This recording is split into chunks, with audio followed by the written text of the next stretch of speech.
привет! С вами команда Билайф, и сегодня мы вместе с вами будем отмечать замечательный весенний праздник Наурыз. Облыстық білім беру басқармасы биыл ұлыстың ұлы күнін атап өтудің ерекше жолын тапты. Облысымызда алғаш рет киіз фест көрме байқауы өтуде.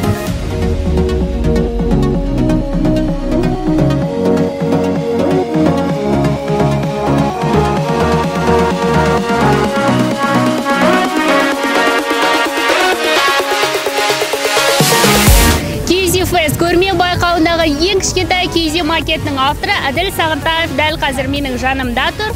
Павлодар қаласы нөмірі 1-ші есту қабілеті нашар балаларға арналған мектеп-интернатының оқушысы. Небәрі бір аптаның ішінде мынадай тамаша киізді дайындапты.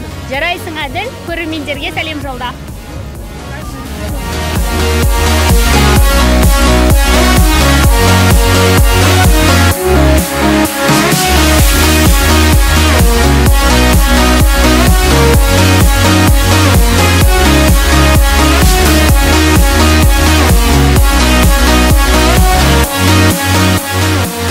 Находимся на фестивале, где собраны лучшие областные юрты, которые созданы руками школьников.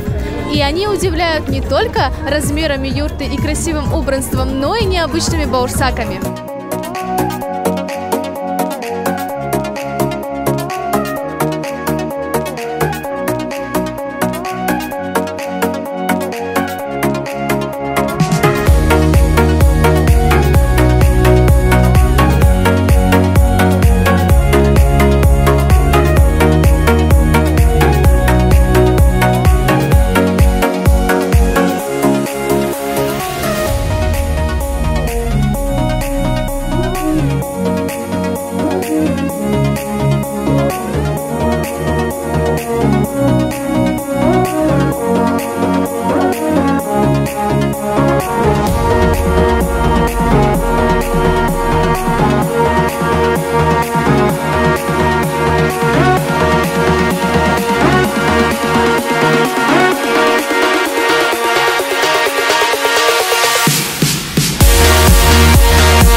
Музыкалық колледждің түлегі Ерасыл Әділбековтың шығармасы «Көк бөрі». Тың шығарма, жаңадан шығарма.